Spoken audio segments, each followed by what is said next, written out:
simply pins used to fasten clothing. They're the type of migration art most often found by archaeologists. But these are no ordinary pins. These proud-looking eagles, with their beaks held high, belong to a person of very high rank.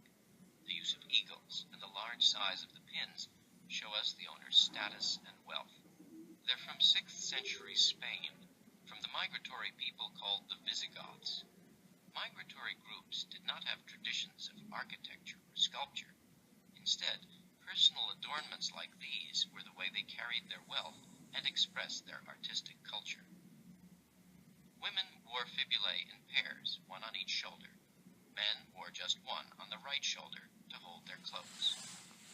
These pins are exceptionally dynamic. They're made using the cloisonné technique, with stones and glass set in metal compartments. Cloisonné is very common in migration art. Look closely at the compartments on the necks and tails of these pins. Instead of using squares to hold the splendid colors, the maker used curving lines to imitate the pattern of eagle feathers. As you'll see in many of the other galleries, Henry Walters was an avid collector of jewelry from all periods and cultures.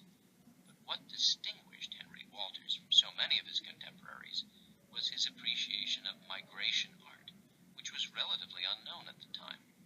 He acquired these important fibulae from a dealer in Paris in 1930. They were among his last purchases. He died the next year. People in ancient times used fibulae, or large pins, to fasten their cloaks.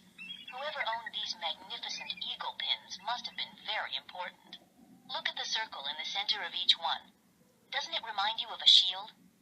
Eagles are powerful hunters, and the person who wore these wanted to show his power too.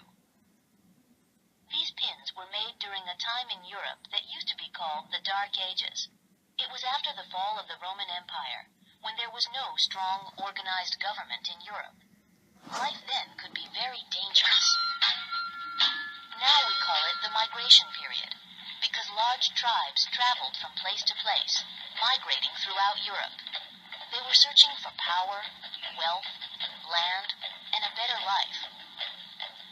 Look at all the other jewelry in this room.